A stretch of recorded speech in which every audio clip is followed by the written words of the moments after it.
will make one comment, and I'll take the opportunity to jump in. This, there's most folks I think who spoke for or against, they're not here, but I'll make the comments anyway. This has been an interesting discussion, and it actually started a while back and involved the majority, not every single person, but the majority of everyone on this board. Now, some of those feelings have changed since those initial discussions have taken place, and some of the opinions have changed, and that's okay. But my initial, I've said this multiple times, my initial thought, and the only reason this was discussed, I really am not, I'm not so much worried about putting a D and an R beside someone's name.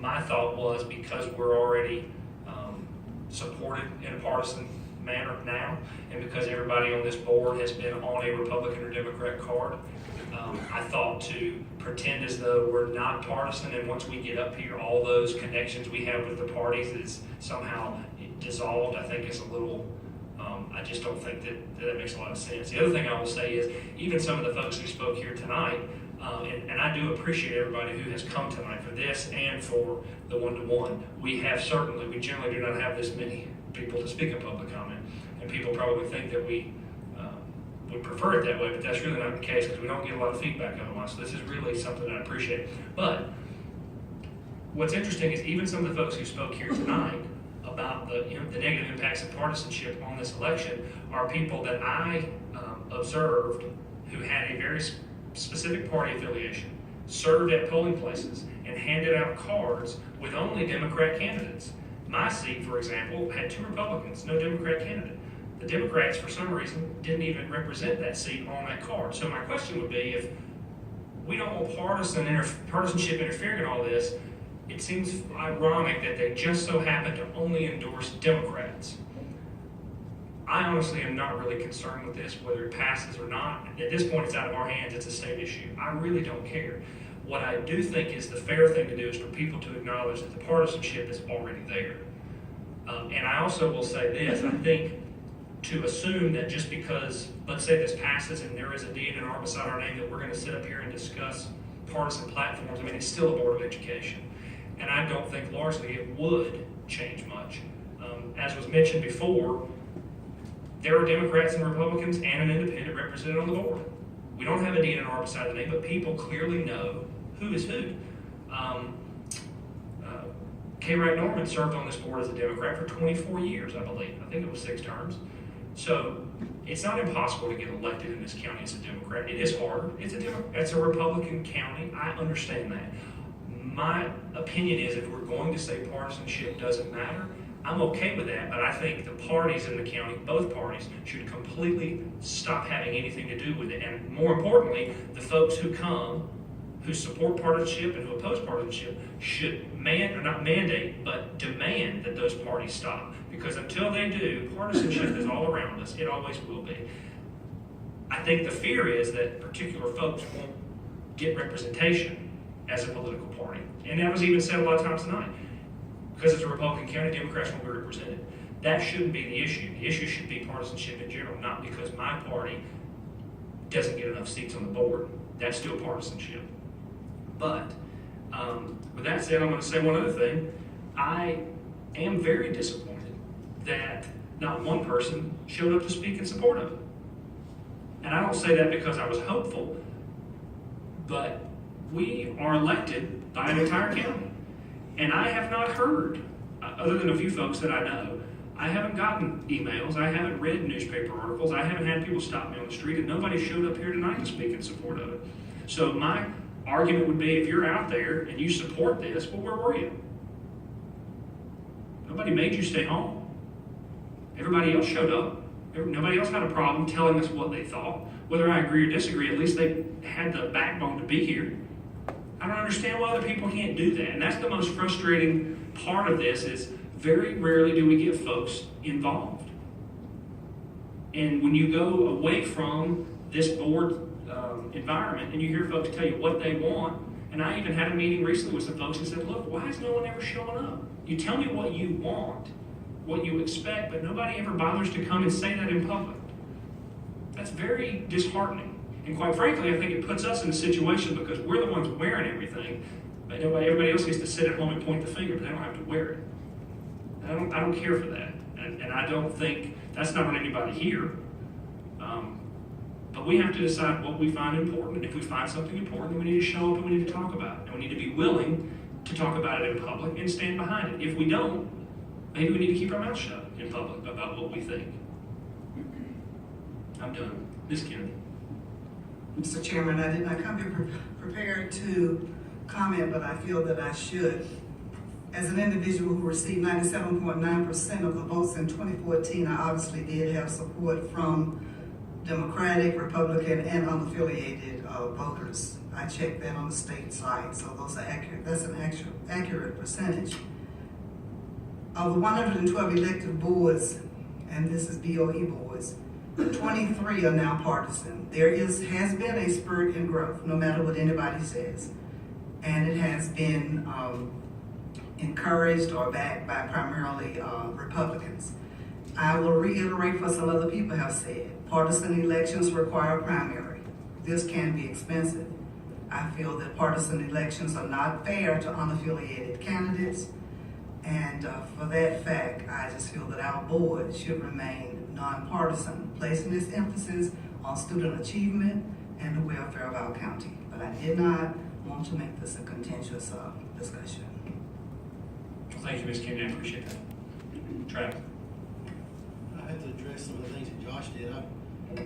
I'm of course a Republican, but I'm a conservative. I don't really identify with either of the parties, to be honest with you. I think politicians are probably the biggest part of our problem in this country. I am a conservative individual, however, and I don't ever have a problem with letting the people in any area decide and the voters decide an issue. However, I don't like this being on the board agenda because I feel like I'm being asked to carry the water for somebody else. Well, let them address it. Why does it have to be me in this school? It's not my job to do that. Now, I firmly stand behind conservative principles, and I work with everybody on this board and have a deep respect for all of them. I've learned more from some of these board members than I'd ever imagined to have learned from. I just find it displeasing that, and hearing what Chairman Wagner said, that so much pressure, but where are the people at that were putting the pressure on them? Why are they asking me to carry their water when they're not here? If it's that big of a deal to them, it may be a big deal to me, but I'm not going to base my vote on simply my feelings because I don't represent me, right? And that's my problem with it. I'm not going to have and it seems like a lot of times the Board of Education, I'm not in it for me, I'm not in it for a political party, I'm in it because I'm a parent of 3 children, at one time 4 children in the school district. And I wanted to make our district the best we can make it. That's why I ran for school board. And I would feel differently if some of those maybe Republicans came and gave their opinions and spoke with me before doing something like this. They've never talked to me about it, but yet they want me to make a public stand on it when they're not here to do so themselves. I just don't feel like carrying anybody else's water. That's how I feel. What they're asking me to do. But if it came to a vote, and if it was up to me, if it's not, I would always side on letting the people of the community decide. I don't think you could ever go wrong with that. My concern is Ms. Kennedy also had a valid point. Individuals like Dr. Miller, who are, it's true, it does limit those people that may want to serve, and to tie them to a party, I don't agree with that either. Not questioning my principles, my beliefs as a conservative, but I feel like this issue was pushed down from people in much more prominent positions, wanting a school board that really has no say in the matter to make that decision. Thanks, Travis. Dr. Miller, I assume you're next. I guess I am the monkey in the middle because I am the unaffiliated candidate on this board. And owning my own ego, I have had 2 races as an unaffiliated candidate, both that were won by over 50% of the vote. So I wish Ms. McCoy were here so that I could reinforce to her that unaffiliated candidates can win in this county. if you let people know what you stand for and how you will react and this kind of thing, and I hope my 6-year record on the board illustrates that. I certainly will reiterate what Travis and Josh said. This is not an educational issue. This is a partisan party issue, and that has not been generated by a groundswell of the electorate, which is what we should respond to, whether it's parents or whatever. And I think I heard both of you say there's been no groundswell. When Representative Warren introduced the bill, I called him and said, Harry, where's this coming from? He said, well, you know, since we've been, you know, all the years you've been on the board, Richard, we've talked about the airport and this and that. And I said, that's fine, Harry, but where is this coming from? What group is pushing this? There was not an answer. So for me to even consider asking us to take the time to have the people to vote on it, I first want the people to want to vote on it. And that's what hasn't been there. And that didn't have to do with my being nonpartisan. That's a piece of down the road. But why waste our time on an issue that's not an issue in the county? Now, on the nonpartisan or unaffiliated issue, there's about 30% of the registered voters. I'm not just saying the population in general, but the registered voters in this county who are unaffiliated for whatever reason, however they got there. And so to make it a partisan race, you either exclude us from the process, or there is another more cumbersome layer of getting the petitions signed to get filed on the ballot, which for me, and all my colleagues don't agree with me on this because several of us have discussed it, it's a lot simpler to walk into the Board of Elections and put down $5 and sign your name to the sheet to run than it is to garner several thousand signatures on a petition. You know, granted, I just had a birthday right at 70 years old, and you know, maybe I'm just getting old and not in tune with it, but those two don't seem equal to me.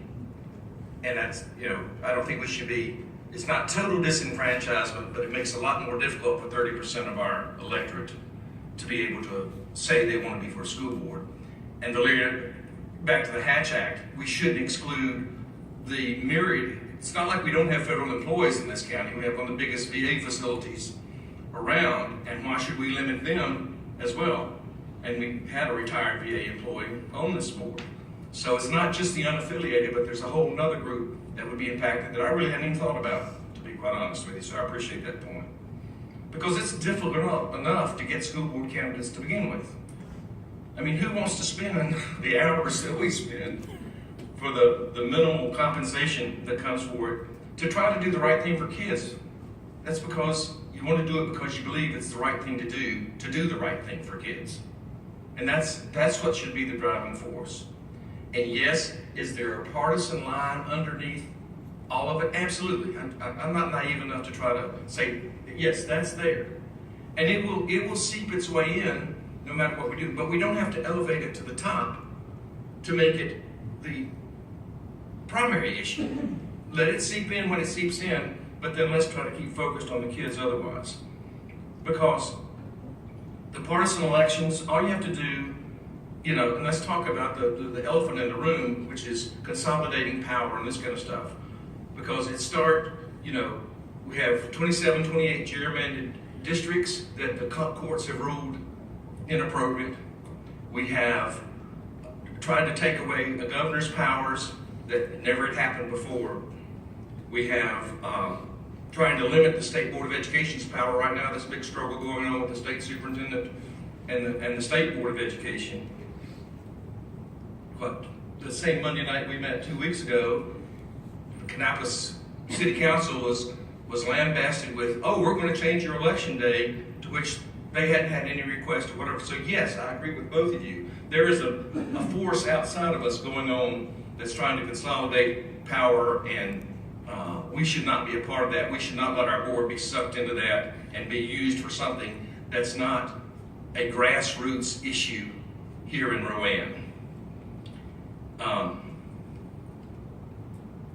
Again, and I'll stop with this, when you show me what doing partisan elections for the school board in Rowan does to move the educational agenda for kids that we clearly have in this county, then I'll consider supporting it.